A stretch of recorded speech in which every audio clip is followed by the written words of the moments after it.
चलिए भाई देखिए, तो कल हम लोगों ने गांधीवादी चरण स्टार्ट किया हुआ था। गांधीवादी एरा, चलो सुनो अभी जरा। गांधीयन एरा कल स्टार्ट किया था। गांधीयन एरा मतलब जहां पर से राष्ट्रीय आंदोलन जो है वो किसके द्वारा चलाया जाने लगा? गांधी जी के द्वारा चलाया जाने लगा। तो जो गांधीयन एरा है उसकी शुरुआत 1919 से होती है और ये टोटल चलेगा 1947 तक। आप जानते हैं 1919 में गांधी जी, भारत तो गांधी जी 1915 में आ चुके थे, मगर 1919 से इन्होंने एक्टिव पॉलिटिक्स में, या हम ऐसा बोल सकते हैं 1919 तक इन्होंने 15 के बाद 17 और 18 में 3 एक्सपेरिमेंट किए जाते हैं। पहला जो एक्सपेरिमेंट था गांधी जी का, क्या नाम था उसका? चंपारण सत्याग्रह। दूसरा अहमदाबाद हड़ताल, और तीसरा कौन सा था? खेड़ा सत्याग्रह। अच्छा बताइए, निम्न में से किसको पहला असहयोग कहते हैं? खेड़ा सत्याग्रह। जो लास्ट वाला था उसी को क्या कहा जाता है? प्रथम असहयोग कहा जाता है, क्योंकि उसी में गांधी जी ने असहयोग की झलक दिखाई। अब समझो उसी समय में क्या होता है, ध्यान से सुनते जाना। आगे की कहानी यहाँ पर से स्टार्ट होती है। आज कल हमने गांधी जी को ला गए थे, हम गांधी जी का पूरा इंट्रोडक्शन हो गया था। गांधी जी का इंट्रोडक्शन होने के बाद गांधी जी ने 3 एक्सपेरिमेंट भी कर दिए थे। अब आज जो है वो गांधी जी क्या करेंगे भैया, अपना पूरा का पूरा आंदोलन शुरू करेंगे। और देखो इस आंदोलन के लिए जो सबसे इंपॉर्टेंट चीज था वह था 1919 का रॉलेट एक्ट। अब यहाँ पर से बस एक सीरीज चलेगी, ठीक है? हाँ, इसको मैं इधर लिख देता हूँ। अब बस इसको समझना है भाई, यहाँ पर से ना ज्यादा खतरनाक क्वेश्चन नहीं बनते हैं, इजी क्वेश्चन बनते हैं, बट कहानी पता होनी चाहिए, ठीक है? कहानी पता होनी चाहिए। यहाँ पर से एक कहानी बनेगी, ध्यान समझिएगा। गांधी युग, गांधीवादी आंदोलन, गांधीयन एरा,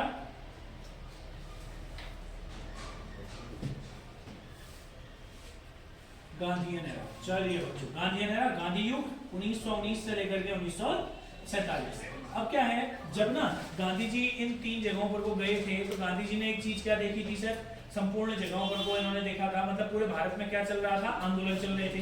तो जब अंग्रेजों की नजर इस पर पड़ी तो अंग्रेजों ने 1919 में, ध्यान समझना, सर सिडनी रॉलेट नाम का एक व्यक्ति हुआ करता था। किस नाम का एक व्यक्ति हुआ करता था? सर सिडनी रॉलेट एक नाम का एक क्या हुआ करता था? व्यक्ति हुआ करता था। तो उसी की अध्यक्षता में उस व्यक्ति ने एक एक्ट पारित किया जिसे हम लोग बोलते हैं रॉलेट एक्ट। क्या बोलते हैं? Rowlatt act. अभी ध्यान से बस सुनते जाना, फिर लिख लेना भले आराम से, कोई दिक्कत नहीं है। 1919 में भारत लाया गया रॉलेट एक्ट। रॉलेट एक्ट क्यों लाया गया? तो आपको याद रखना है, जो भारत के अंतर्गत क्रांतिकारी गतिविधियां थी, जो भारत के अंतर्गत कौन सी गतिविधियां थी? क्रांतिकारी जो गतिविधियां थी, क्रांतिकारी गतिविधियों को कंट्रोल करने के लिए, क्रांतिकारी गतिविधियों को नियंत्रित करने के लिए रॉलेट एक्ट लाया गया। समझ में आया? इस एक्ट में था क्या क्या? देखो आपको इतना याद रखना है, बाकी जितना भी मैं आप लोगों को बता रहा हूँ उसको दिमाग में रखना है। जैसे ध्यान समझना, इन्होंने क्या कहा था ना अंग्रेजों ने, अगर कोई भी व्यक्ति, अच्छा क्रांतिकारी एक्टिविटी तुमको पता है क्यों लाए होंगे? जरा याद करो तो 1911 में कभी वो बम फेंक दे रहे, फेंक रहे कि नहीं फेंक रहे थे? याद है तुम लोगों को? कभी भैया किसी को पकड़ के मार दे रहे, कभी कुछ कर दे रहे। तो इसीलिए इन्होंने बोला कि जो क्रांतिकारी गतिविधियां हैं, ये गतिविधियां ना हो करके क्या लेकर आए हमारे यहाँ पर को? रॉलेट एक्ट लेकर के आए। और सर जो हमारे पास रॉलेट एक्ट हुआ करता था, अब सुनना 2-3 इंपॉर्टेंट चीजें बिल्कुल ध्यान से, ठीक है? जब यह लोग रॉलेट एक्ट लेकर आए, इस रॉलेट एक्ट में एक बात थी कि कोई भी व्यक्ति अगर इस एक्ट के तहत अंदर जाएगा तो 2 साल तक जेल होगी बिना किसी कार्रवाई के। बिना किसी कार्रवाई के कितने साल तक जेल होगी? कोई कार्रवाई नहीं होगी, डायरेक्ट जाएंगे जेल के अंदर और 2 साल बाद छूटेगा। अब जैसे आप पॉलिटी में पढ़ते हैं, आप लोगों ने जिनने फंडामेंटल राइट पढ़े, आपको याद है रीड पढ़ाई थी हमने आपको, हेबियस कॉर्पस, बंदे प्रत्यक्षीकरण। किसी भी व्यक्ति को अगर क्या किया जाता है, बंदी बना लिया जाता है, तो 24 घंटे के अंदर उसे क्या करना पड़ता है? प्रस्तुत करना पड़ता है। याद होगा आप लोगों को? बहुत बढ़िया। अगर 24 घंटे के अंदर उसको प्रस्तुत करना पड़ता है, अगर उसको 24 घंटे के अंदर प्रस्तुत नहीं करा तो फिर मतलब इलीगल माना जाता है। बंदी प्रत्यक्षीकरण वगैरह कुछ नहीं, कुछ नहीं, कोई अधिकार नहीं, कोई कुछ नहीं, डायरेक्ट जाएगा वाला अंदर और हर बार के लिए रहेगा। तो ऐसा कहा जाता है कि जब ये सारी की सारी चीजें हो रही थी तो 2 नेता हुआ करते थे, विद्रोहियों के जो 2 नेता हुआ करते थे, डॉक्टर सत्यपाल और डॉक्टर किचलू। कौन कौन हुआ करते थे? डॉक्टर सत्यपाल और डॉक्टर किचलू। और ऐसा कहा जाता है, ध्यान समझना, डॉक्टर सत्यपाल और डॉक्टर किचलू को इसी के तहत गिरफ्तार कर लिया गया। इसी के तहत क्या कर लिया गया था? गिरफ्तार। किचलू और सत्यपाल को दिमाग में रखेंगे। उससे पहले एक और इंपॉर्टेंट चीज, यही जो रॉलेट एक्ट है, इसी को तो क्या कहा जाता है सर? Black act. इसी को तो क्या कहा जाता है? Black act. इसी को काला कानून कहा जाता है। न वकील, न अपील और न दलील। न वकील, न अपील और न दलील। न वकील, न अपील और न दलील का कानून भी किसको कहा जाता है? रॉलेट एक्ट को कहा जाता है। कि इसमें कोई भी अपील नहीं होगी, कोई भी दलील नहीं होगी, और ना ही इसमें आप लोगों को कोई क्या मिलेगा सर? वकील मिलेगा। अरे नहीं कोई क्या मिलेगा रे गधो, वकील मिलेगा। और इसी एक्ट के तहत, अब ध्यान से सुनना, 2-3 इंपॉर्टेंट क्वेश्चन है जो आप लोगों से पेपर में पूछा जाएगा, ठीक है, ध्यान से समझिएगा।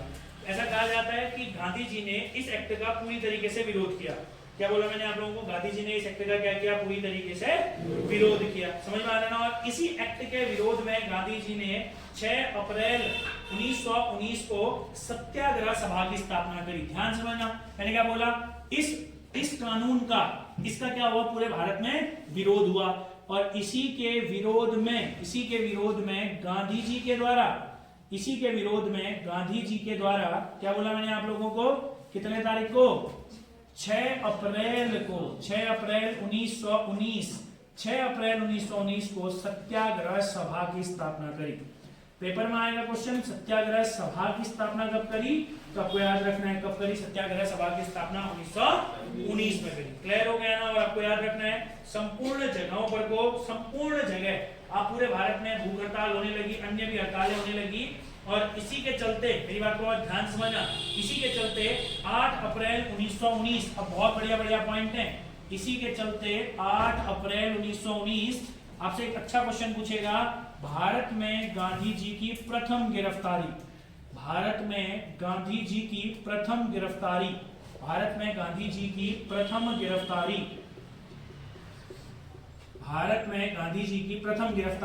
और गांधी जी को हरियाणा के पलवल स्टेशन से गिरफ्तार कर लिया गया।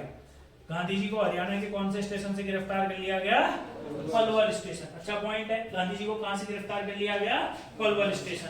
अब भैया जब गांधी जी गिरफ्तार हो गए तो ऐसा कहते हैं 9 अप्रैल 1919, ध्यान से समझना, 9 अप्रैल 1919 हिंदू प्लस मुस्लिमों ने एक जुलूस निकाला, एक संयुक्त जुलूस निकाला, हिंदू प्लस मुस्लिमों ने एक कंबाइंड जुलूस निकाला, एक संयुक्त क्या निकाला? जुलूस निकाला, एक संयुक्त रैली निकाली, एक संयुक्त जुलूस निकाला। और जुलूस क्यों निकाला? कि गांधी जी को छोड़ो। और इसी जुलूस में ये 2 व्यक्ति थे जो मैंने आपको बताया, डॉक्टर सत्यपाल और डॉक्टर सैफुद्दीन किचलू। कौन कौन थे? डॉक्टर सत्यपाल और डॉक्टर सैफुद्दीन किचलू। और 9 अप्रैल को ही डॉक्टर सत्यपाल और डॉक्टर सैफुद्दीन किचलू को अरेस्ट कर लिया गया। डॉक्टर सत्यपाल और डॉक्टर सैफुद्दीन किचलू को अरेस्ट कर लिया गया। दे बोथ वर अरेस्टेड, इन दोनों को कैद कर लिया दोस्तों। They both were arrested. अच्छे तरीके से समझ में आ रहा? पूरी की पूरी कहानी याद रखिए भाई। यहां पर मैंने आपको पहले बोला था, हर एक चीज का कारण है भाई, इस बात को समझना, हर एक चीज का क्या है? कारण है। चलो आगे की ओर बात करते हैं। उसी के बाद, बहुत अच्छे तरीके से याद रखना है, इसी के बाद 13 अप्रैल का दिन था, सुनते रहना। अच्छा इन दोनों को अरेस्ट क्यों किया है बताओगे जरा मुझे? इधर देखो, रॉलेट एक्ट आ गया है पहले ही। रॉलेट एक्ट में क्या कहा है? गतिविधियां, मतलब रॉलेट एक्ट में कहा था जैसे 2-3 चीजें थी। इसका उद्देश्य ये था, क्यों लाया रॉलेट एक्ट? क्रांतिकारी गतिविधियों पर रोक लगाना। एक्ट में क्या लिखा था? एक्ट में लिखा था कि आप भीड़ नहीं जमा कर सकते हैं, एक साथ खड़े नहीं हो सकते हैं। देखते हो जब धारा 144 लागू होती है वही टाइप का मतलब, मगर धारा 144 में डंडे मारते हैं, यहाँ जेल में लगाते हैं। समझना मैंने क्या बोला? इनको बोला जाओ बोल जेल अब सब। तो अब मगर गांधी जी को क्या कर, गांधी जी ने सत्याग्रह सभा की स्थापना करी इसके विरोध में। सुनना स्टोरी सुनना, इसके विरोध में गांधी जी ने सत्याग्रह सभा की स्थापना करी। तो ये सत्याग्रह सभा के चक्कर में पूरे देश में अलग अलग जगहों पर को होने लगी भूख हड़तालें। क्या होने लगी? भूख हड़तालें। अब जब भूख हड़ताल होने लगी तो अंग्रेजों को लगा गांधी बल खतरनाक आदमी, पकड़ो वाले इसी को। तो इसीलिए गांधी जी के सत्याग्रह सभा के कारण पूरे भारत में क्या हो रही थी? भूख हड़ताल हो रही थी। तो 8 तारीख को गांधी जी को धर लिया इन्होंने। अब गांधी जी को धरा तो लोग और उग्र हो गए, और उग्र हुए तो 9 तारीख को पूरा जुलूस निकाला, और जुलूस में ही 2 आदमी फिर गिरफ्तार हो गए, सत्यपाल और सैफुद्दीन किचलू। ये दोनों जुलूस के कारण क्या हो गए? गिरफ्तार। क्यों है जुलूस के कारण गिरफ्तार? रॉलेट एक्ट लागू है। अरे क्या एक्ट लागू है? Rowlatt act. और इसी कारण बस आपको याद रखना है। अब क्या हुआ फिर? अब ये जितने भी जुलूस निकाले थे उनके नेता थे।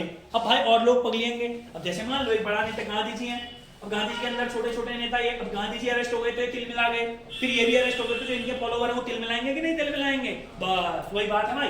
गांधी गए, सैफुद्दीन किचलू और सत्यपाल गए, और उसके बाद क्या होता है? ये जो लोग होते हैं ये फिर से अब 13 अप्रैल के दिन इनको छोड़ो, गांधी को छोड़ो, लोग आंदोलन कर रहे हैं, समझ आ रहा है? और 13 अप्रैल के दिन जब आंदोलन कर रहे थे तो आप जानते हैं पंजाब के अंतर्गत अमृतसर में एक जगह है जलियांवाला बाग। कौन सा जगह है? जलियांवाला बाग। जलियांवाला बाग में भी लोग आंदोलन कर रहे थे इनकी रिहाई के लिए। तो जनरल लो डायर, खतरनाक आदमी एक, समझ रहे मैंने क्या बोला? जनरल लो डायर को जब यह पता चला तो जनरल लो डायर ने ओपन फायर का क्या दिया, एक ऑर्डर दिया। और आप जानते हैं बगल में ही, ध्यान समझना, जैसे मान लो आंदोलन कर रहे हैं सारे लोग, है ना, बगल में बैसाखी का त्योहार मना रहे थे कुछ लोग, जलियांवाला बाग के अंतर्गत जो बाग है वहां बैसाखी मना रहे थे। जब यहाँ पर से इनके ताड़े पड़ी पुलिस तो ये लोग भी उधर ही की ओर भागे, समझा ना? तो क्योंकि वहां भीड़ थी, मेला धाम खो जाएंगे करके उस भीड़ में, तो ये लोग भी उधर ही उसी भीड़ की ओर भागे। मगर जब अंग्रेजों ने देखा कि भैया ये तो बहुत ज्यादा विद्रोही हैं और ऑर्डर तो मिला ही हुआ था पहले से, तो अंग्रेजों ने उन पर गोलियां चला दी। और इसी ट्रेजेडी को हम लोग इतिहास में क्या कहते हैं? जलियांवाला बाग हत्याकांड। समझ में आया मैंने क्या बोला? जलियांवाला बाग हत्याकांड के पीछे ऐसा नहीं है कि एक ही दिन में ऐसे जनरल डायर ने गोलियां चलवा दी, आप जानते हैं। तो इसीलिए आपसे कभी भी पेपर में आएगा what was the main cause of Jallianwala Bagh हत्याकांड, तो आपका आंसर होगा रॉलेट एक्ट। ना ही रॉलेट एक्ट कभी पारित होता, ना ही काला कानून आता, ना ही जलियांवाला बाग हत्याकांड। समझ में आया मैंने क्या बोला? और 13 अप्रैल 1919, ये डेट याद रखना भाई लोग, 13 अप्रैल 1919 को जलियांवाला बाग हत्याकांड हुआ। जलियांवाला बाग हत्याकांड। तो जलियांवाला बाग हत्याकांड थोड़ा सा पेपर के लिए इंपॉर्टेंट है। जलियांवाला बाग हत्याकांड आप जानते हैं, जलियांवाला बाग हत्याकांड कराने का जो ऑर्डर दिया था वह किसने दिया हुआ था? जनरल और डायर। जनरल डायर नाम का एक व्यक्ति हुआ करता था जिसने गोलियां चलाने का आदेश दिया था। आपको समझना है जलियांवाला बाग हत्याकांड। सुनिएगा, 2-3 इंपॉर्टेंट क्वेश्चंस हैं जो आपके पेपर में आ सकते हैं, ठीक है भाई? बताइए, पहला पॉइंट आप लोगों के समझ में आया? अभी जलियांवाला बाग हत्याकांड को थोड़ा सा आगे की ओर बढ़ाते हैं। सुनिएगा, अब जलियांवाला बाग हत्याकांड के बारे में जो इन्होंने डाटा दिया है, जो आंकड़े दिए, ऐसा कहते हैं जनरल डायर ने जब अपना आदेश वाला दिया था, ठीक है ना, उसके बाद जब देखा गया तो अंग्रेजों के हिसाब से मात्र 379 लोग ही मरे थे। मगर वास्तविकता तो ये थी कि यहाँ पर वो हजारों लोगों की मृत्यु हो गई थी। बाद में ऐसा कहते हैं कि जो ये सत्याग्रह सभा वगैरह थी, गांधी जी ने कहा कि भाई इसको बंद वगैरह करो, ठीक है ना? तो आपको याद रखना है। अब ध्यान से सुनिएगा, इंपॉर्टेंट क्वेश्चन जो आपके पेपर में आ सकता है, ठीक है? अगर आपसे कभी पूछा जाएगा कि बताइए जिस समय में जलियांवाला बाग हत्याकांड हुआ उस समय में भारत का वाइसरॉय कौन था? बताइएगा कौन था भारत का वाइसरॉय?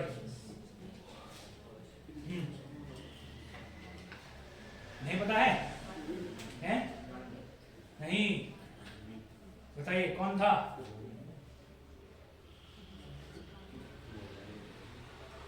नहीं पता है?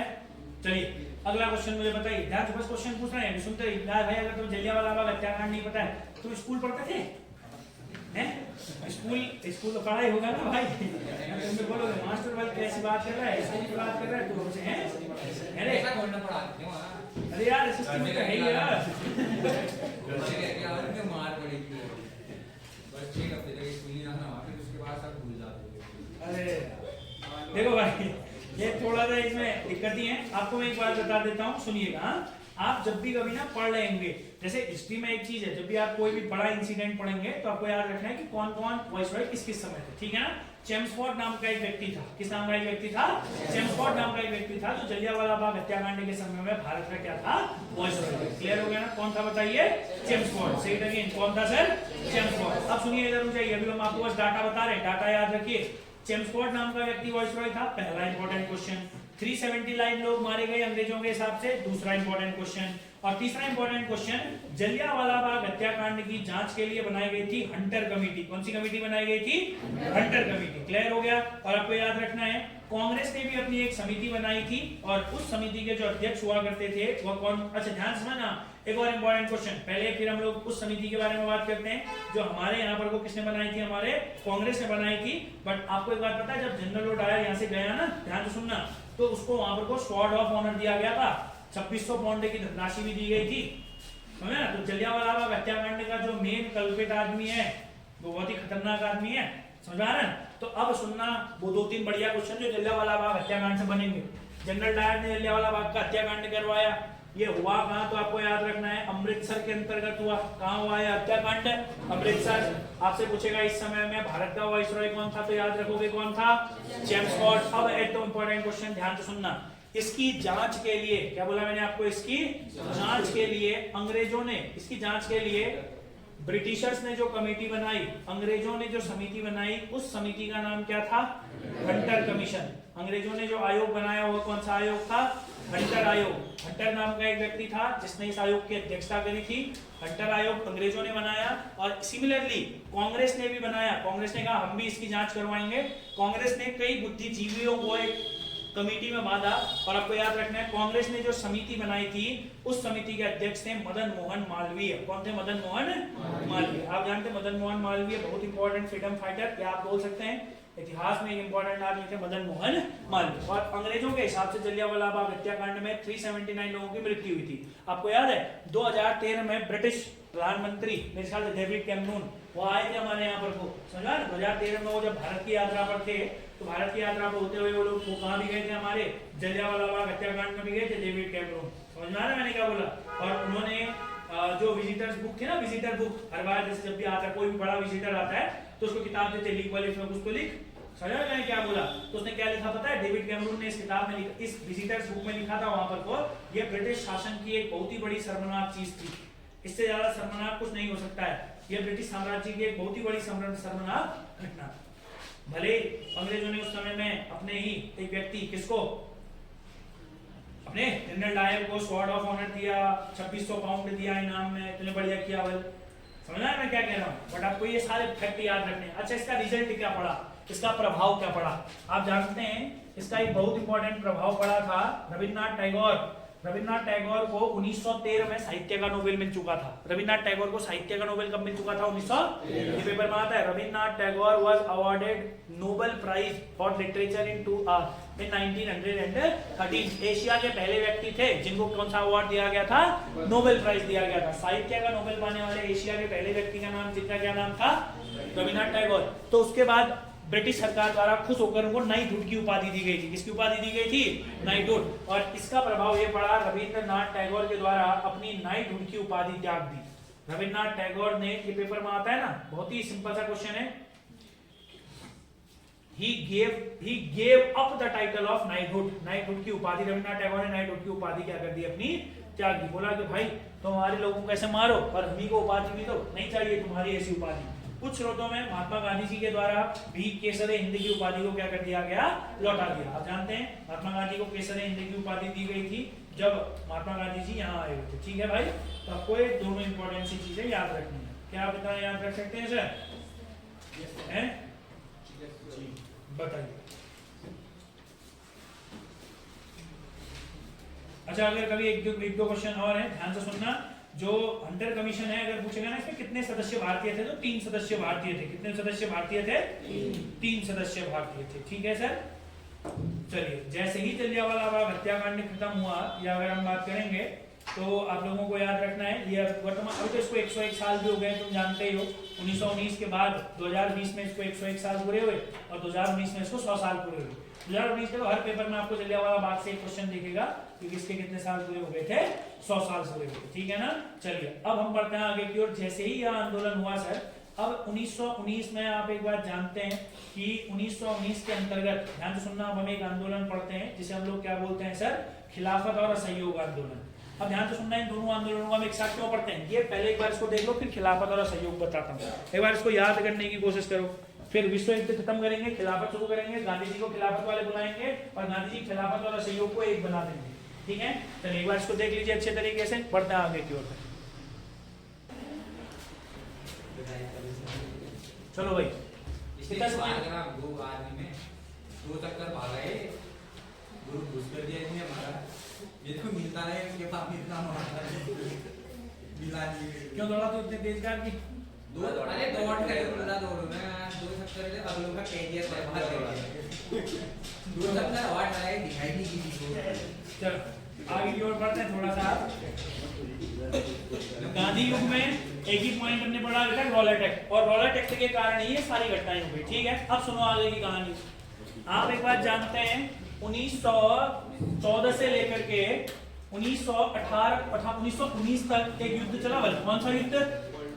World war first. कौन सा वर्ल्ड वॉर चला? World war first. अब सुनो इधर, वर्ल्ड वॉर फर्स्ट में जो ग्रुप जीता था, सुनना ध्यान से सुनो बढ़िया, जो वर्ल्ड वॉर फर्स्ट था, वर्ल्ड वॉर फर्स्ट में जो ग्रुप जीता था, ब्रिटेन भी उसी ग्रुप का सदस्य था। तो और जो हारा था टर्की उस ग्रुप का सदस्य था, यानी कि कुल मिलाकर के विश्व युद्ध प्रथम के अंतर्गत हमारा ब्रिटेन जीत गया और टर्की क्या हो गया, हमारा हार गया। समझ में आ रहा है? अब ध्यान से समझना, हेडिंग आज जैसे जैसे मैं बता रहा हूं वैसे वैसे ही आप लोग लिखेंगे। जैसे हमने जैसे हमने रॉलेट एक्ट के बारे में बात करी, अब हम बात करेंगे खिलाफत एवं असहयोग आंदोलन। खिलाफत एवं असहयोग आंदोलन, खिलाफत एवं असहयोग आंदोलन, जिसे हम लोग बोलते हैं खिलाफत एंड नॉन कोऑपरेशन मूवमेंट। खिलाफत एंड नॉन कोऑपरेशन मूवमेंट, खिलाफत और असहयोग। जैसे ही ना सर 1919 में वर्ल्ड वॉर 1 खत्म हुआ, तो मैंने आपको बताया जीते ब्रिटेन वाले, हार गए टर्की वाले। तो जब टर्की के अंतर्गत खलीफा बैठता था, ये भी इंपॉर्टेंट क्वेश्चन है, खलीफा का पद भी पूर्ण रूपेण 1919 में ही समाप्त हुआ। तो ब्रिटेन वालों ने क्या किया, जितनी भी टर्की की सारी जमीनें थी उनको क्या कर लिया सर, कब्जा कर लिया। समझ में आ रहा है मैंने क्या बोला, उन जमीनों को क्या कर लिया सर, पकड़ लिया या उन जमीनों पर कब्जा कर लिया। तो इसी को लेकर के 1919 के अंतर्गत 1919 के अंतर्गत भारत में किसकी शुरुआत हुई सर, खिलाफत आंदोलन। और खिलाफत आंदोलन क्या था, फिर अंग्रेजों के खिलाफ यह आंदोलन था कि इनके जो धर्मगुरु हुआ करते थे खलीफा, उनकी जमीनें ब्रिटेन मतलब अंग्रेजों ने जो कहां कब्जा कर ली थी, टर्की में। उन जमीनों को छोड़ो, हमारे खलीफा या जो भी हमारे धर्मगुरु हैं उनको हिदायत दो करके इंडियन मुस्लिम्स, भारतीय मुसलमानों ने 1919 में एक आंदोलन शुरू किया, जिस आंदोलन को हम कौन सा आंदोलन कहते हैं, खिलाफत आंदोलन। कौन सा आंदोलन कहते हैं, खिलाफत आंदोलन, जिसे इंग्लिश में बोला जाता है खिलाफत मूवमेंट। कौन सा मूवमेंट बोला जाता है, खिलाफत मूवमेंट। तो खिलाफत आंदोलन समझ में आया कि सर आखिर ये क्यों हुआ। आप बस इस शब्द को समझिए कि सर ये जो खिलाफत आंदोलन है ये क्यों हुआ होगा, बताइए। अगर किसी को कोई डाउट है तो आप आराम से पूछ सकते हैं, ध्यान से समझना। तो आप बोल सकते हैं खिलाफत आंदोलन कैसा आंदोलन था, भारतीय मुसलमानों द्वारा ऑटोमन एम्पायर, टर्की वाले क्षेत्र को क्या कहा जाता था उस समय में, ऑटोमन एम्पायर। ऑटोमन एम्पायर ने अपने धर्मगुरु की रक्षा के लिए या खलीफा के पद को बनाए रखने के लिए क्या किया, एक आंदोलन किया। कोई डाउट तो नहीं है आप लोगों को। और इस समय में जो आंदोलन करता थे 1919, अब समझ में आया क्यों हुआ, लिखने की जरूरत तो नहीं है मेरे ख्याल से, है कि अपना खलीफा का पद बचाने के लिए और इधर उधर के लिए आंदोलन किया। आप समझ गए कि खिलाफत आंदोलन क्यों हुआ। इस आंदोलन के सूत्रपातकर्ता यानी कि जो आंदोलन किया था मोहम्मद अली और शौकत अली, जिन्हें हम लोग अली बंधु भी कहते हैं, ठीक है ना। तो आपको याद रखना है इस आंदोलन के मुख्य नेता कौन हुआ करते थे, लीडर्स ऑफ दिस मूवमेंट। पहला इंपॉर्टेंट है, दो आदमी मोहम्मद अली और शौकत अली, ठीक है, मोहम्मद अली और शौकत अली। दूसरे आप जानते हैं मौलाना आजाद, ठीक हो गया ना, ये दो मेन लोग। और इन्होंने मिलकर के क्या किया सर, मौलाना आजाद, हकीम अजमल खान भी थे, इन लोगों ने खिलाफत कमेटी का गठन किया। किसका गठन किया सर, खिलाफत कमेटी का गठन किया। इन्होंने ही 1919 में ऑल इंडिया खिलाफत कमेटी का गठन किया, अखिल भारतीय खिलाफत समिति, ऑल इंडिया खिलाफत कमेटी का गठन किया, जिसे हम बोलते हैं अखिल भारतीय खिलाफत समिति। अखिल भारतीय खिलाफत समिति, अखिल भारतीय खिलाफत समिति का गठन किया, ऑल इंडिया खिलाफत समिति। और इंपॉर्टेंट क्वेश्चन क्या है, ये जो अखिल भारतीय खिलाफत समिति थी, इसका अध्यक्ष जो चुना गया वो हमारे महात्मा गांधी जी को चुना गया। ये इंपॉर्टेंट क्वेश्चन है, अखिल भारतीय खिलाफत समिति का अध्यक्ष किसको चुना गया, महात्मा गांधी। और आप अब समझ जाइएगा कि ऊपर मैंने खिलाफत और असहयोग एक साथ क्यों लिखा हुआ है। जैसे ही महात्मा गांधी जी को अखिल भारतीय खिलाफत समिति का गठन किया गया, इसका जो आयोजित जो इसका सम्मेलन था वो दिल्ली में हुआ था। ऑल इंडिया खिलाफत कमेटी के अध्यक्ष कौन थे, महात्मा गांधी। जो इसका सम्मेलन हुआ था वह, इसका जो सम्मेलन था वह कहाँ हुआ था सर, महात्मा, हाँ ठीक है, इसका जो सम्मेलन हुआ था वो कहाँ हुआ था, दिल्ली। और महात्मा गांधी जी को अध्यक्ष इसका इसीलिए बनाया गया ताकि हिंदू और मुस्लिमों के बीच में एकता बनी रही, ठीक है ना। 1920 में ऐसा कहा जाता है जब खिलाफत कमेटी का इलाहाबाद सम्मेलन चल रहा था, ध्यान से समझना, 1920 में ये जो खिलाफत कमेटी थी, जब खिलाफत कमेटी का इलाहाबाद सम्मेलन चल रहा था, इस खिलाफत कमेटी का कौन सा सम्मेलन चल रहा था, इलाहाबाद सम्मेलन चल रहा था। तो इसी इलाहाबाद सम्मेलन में, सम्मेलन समझते हो जैसे हमने कांग्रेस में भी पढ़े थे ना सम्मेलन, हाँ, तो जो ये खिलाफत कमेटी थी, इस खिलाफत कमेटी का जब इलाहाबाद सम्मेलन चल रहा था, तो इसी इलाहाबाद सम्मेलन में गांधी जी ने ब्रिटेन के खिलाफ असहयोग आंदोलन प्रारंभ करने का क्या हुआ भैया, अधिकार चुना। ठीक हो गया ना, यानी कि गांधी जी ने कहा कि अब क्या करते हैं, असहयोग आंदोलन करते हैं, किसके खिलाफ, ब्रिटेन के खिलाफ। क्लियर है भाई, कोई डाउट तो नहीं है। आप लोगों को समझ में आया है? सुनिएगा ध्यान से, फिर से बता रहा हूँ, ध्यान से सुनिएगा पूरा। हमने हेडिंग डाली है खिलाफत एवं असहयोग। ये सारे इंपॉर्टेंट टॉपिक हैं दोस्त, और ये पूरा अलग होता है। जब आप बड़े पेपर की तैयारी करेंगे ना, तो जो मैं अभी पढ़ा रहा हूँ ना आपको, इसको बोलते हैं इंडियन नेशनल मूवमेंट, भारतीय राष्ट्रीय आंदोलन। ये अलग सब्जेक्ट हो जाता है, भारतीय राष्ट्रीय आंदोलन और स्वतंत्रता के बाद का भारत। मगर आपको बस जो जो इंपॉर्टेंट है वो स्टोरी याद रखनी है भाई, ठीक है? चलिए सुनिएगा। तो हमने आपको क्या बताया, खिलाफत एवं असहयोग आंदोलन। 1919 में खिलाफत आंदोलन चला, जिसके दो नेता हुआ करते थे, मोहम्मद अली और शौकत अली। खिलाफत आंदोलन का कारण पता है आपको? कारण इसके जो जड़ें हैं, खिलाफत आंदोलन की जो जड़ें हैं वो फर्स्ट वर्ल्ड वॉर से जुड़ी है। फर्स्ट वर्ल्ड वॉर 1914 से लेकर के 1919। तो 1919 में जब वहां तुर्की के अंतर्गत ऑटोमन एम्पायर की जमीनें, खलीफा का पद सब समाप्त करने लग गया अंग्रेज, तो भारत में भी अंग्रेज थे, भारत में भी मुसलमान थे। तो उन इंडियन मुस्लिम्स के द्वारा, जैसे मोहम्मद अली, शौकत अली, मौलाना आजाद और भी बहुत सारे व्यक्ति थे, इन्होंने आंदोलन शुरू किया, खिलाफत आंदोलन। और इन्हीं ने इस आंदोलन को आगे बढ़ाने के लिए ऑल इंडिया खिलाफत कमेटी का गठन किया। और ऑल इंडिया खिलाफत कमेटी का गठन करके 1919 में इसका सम्मेलन बुलाया दिल्ली में। और मुस्लिमों के साथ, क्योंकि मुस्लिमों की संख्या तो उस समय में भी कम थी, हिंदू भी आएंगे, तो तब जाकर के थोड़ा सा क्या होगा, आंदोलन व्यापक रहेगा करके महात्मा गांधी जी को बुलाया गया। महात्मा गांधी से कहा कि आप इसकी अध्यक्षता कर दीजिए ताकि हमें हिंदुओं का भी बराबर साथ मिले। महात्मा गांधी ने अध्यक्षता करी, महात्मा गांधी जी को एक प्लेटफॉर्म मिला। 1920 अगले ही वर्ष खिलाफत कमेटी का इलाहाबाद सम्मेलन जब हुआ, तो इसी इलाहाबाद सम्मेलन में गांधी जी ने एक प्रस्ताव रखा।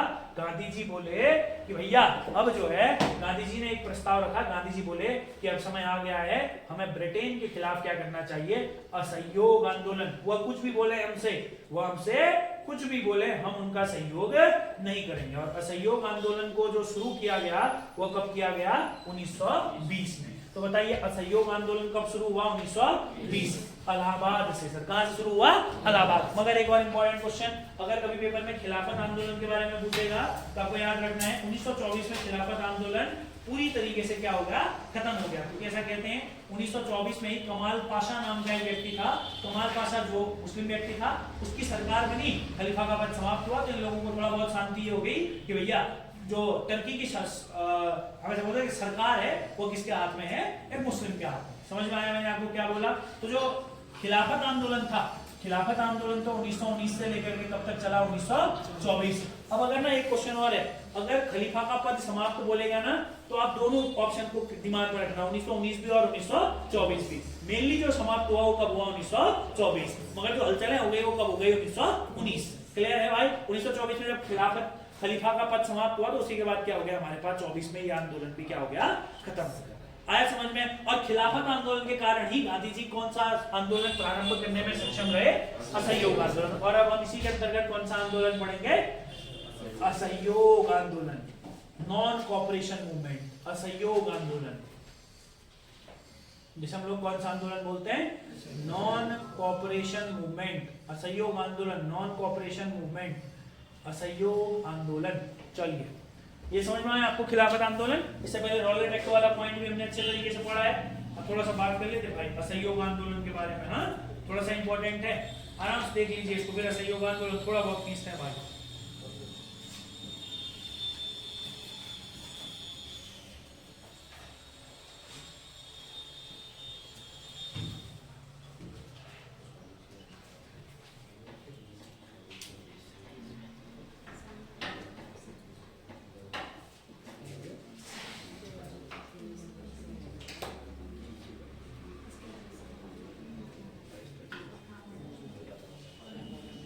चलो असहयोग को बस थोड़ा समझते हैं, फिर हम लोग बाद में करेंगे इसको। बस समझ लीजिए कि आखिर ये असहयोग आंदोलन था क्या। देखो असहयोग मतलब सहयोग नहीं करना। इन्होंने क्या कहा ना, जितना भी ब्रिटेन से सामान आएगा हम उसका अपोज करेंगे, अंग्रेज की नीतियों में सहयोग नहीं करेंगे, ठीक है ना। अब सुनो इधर ध्यान से, अब क्या होगा, आगे की स्टोरी क्लियर कर लेते पहले, फिर फैक्ट पढ़ेंगे। 1920 में असहयोग आंदोलन शुरू होगा। 1920 ध्यान से बस एक ही लाइन में बता रहे, बहुत अच्छे तरीके से सुनना, यही क्लियर हो जाएगा। कल ये पूरा खत्म करेंगे भाई आगे तक, ठीक है। सुनिए बहुत बढ़िया तरीके से। 1920 में असहयोग आंदोलन शुरू होगा। 1922 में चौरी चौरा इंसिडेंट होगा। कौन सा इंसिडेंट होगा, चौरी चौरा का कांड होगा। चौरी चौरा जब कांड होगा तो गांधी जी असहयोग आंदोलन वापस ले लेंगे। गांधी जी क्या ले लेते हैं, असहयोग आंदोलन वापस। और 1922 में असहयोग आंदोलन खत्म हो जाएगा। 1922 में चौरी चौरा, अब देखो चौरी चौरा किस आंदोलन के समय में हुआ? असहयोग आंदोलन के समय में। असहयोग आंदोलन के नेता कौन थे? गांधी जी। तो चौरी चौरा कांड के लिए अंग्रेजों ने गांधी जी को गिरफ्तार कर लिया, समझ में आ रहा है ना। और 1922 के अंत या 1923 में गांधी जी क्या हो गए? गिरफ्तार। अगर गांधी जी गिरफ्तार हो गए, इस समय में कांग्रेस में एक ही मेन नेता थे, कौन? गांधी जी। तिलक 1920 में मर गए थे, और भी कई सारे नेता, समझ में आ रहा है, जो अभी वर्तमान समय में स्थिति में नहीं थे। जैसे ही गांधी जी कांग्रेस से हटे तो कई लोग ऐसे होते हैं ना, एक पार्टी में एक ही आदमी की वजह से टिके होते हैं, वैसा यहाँ भी था। चित्तरंजन दास हो गए, मोतीलाल नेहरू हो गए, ये सारे वहां किसकी वजह से टिके हुए थे? गांधी जी। अब इनने बोला कि भाई गांधी जेल चले गए तो हम क्या करें यहाँ रह करके, तो इसीलिए, और उस समय में गांधी के अलावा कांग्रेस को लीड भी कोई नहीं कर रहा था, तो मोतीलाल नेहरू, चित्तरंजन दास जैसे लोगों ने 1923 में अपनी एक अलग पार्टी बनाई, जैसे हमने बोला स्वराज पार्टी। कौन सी पार्टी बोला? स्वराज पार्टी। स्वराज पार्टी का एक ही उद्देश्य था। स्वराज पार्टी वाले ऐसे राष्ट्रीय आंदोलन वगैरह कुछ नहीं करते थे। स्वराज पार्टी वाले बस एक चीज कहते थे कि हमें चाहिए स्वराज, हम खुद इलेक्शन लड़ेंगे और हम खुद अपनी सरकार बनाएंगे, ऐसा कौन कहते थे? स्वराज पार्टी वाले। मगर 1925 और 1926 तक स्वराज पार्टी के अंतर्गत मुख्य नेताओं की मृत्यु के कारण 1926 तक स्वराज पार्टी भी क्या हो गई? खत्म हो गई, समझ में आ रहा है ना। और गांधी जी 3-4 साल तक जेल में थे। ध्यान से सुनना, गांधी जी 3-4 साल तक कहां थे? जेल में थे। जब गांधी जी को ऐसे 6-7 साल की सजा हुई थी, मगर गांधी जी की खराब तबीयत के कारण उनको जल्दी भेज दिया, समझ में आ रहा है ना, जल्दी रिहा कर दिया। जब गांधी जी वापस आए तो गांधी जी कुछ समय तक एक्टिव पॉलिटिक्स में नहीं आए, समझ में आ रहा है मैंने क्या बोला। फिर क्या होता है, 1927 में भारत आ जाता है साइमन कमीशन। भारत क्या आ जाता है? Simon commission. साइमन कमीशन आता है राजनीतिक जांच के लिए। किस चीज के लिए आता है? राजनीतिक जांच के लिए। 27 में साइमन कमीशन आता है, 28 में यहाँ पहुंचता है, फिर 28 में मोतीलाल नेहरू रिपोर्ट तैयार करते हैं, 1929 में लाहौर अधिवेशन होगा, और फाइनली 1930 में एक बड़ा आंदोलन होगा जिसे हम बोलेंगे सविनय अवज्ञा आंदोलन। ठीक है भाई, चलो फिलहाल क्लास को इतना ही रखते हैं, फिर अगले लेक्चर में बात करेंगे।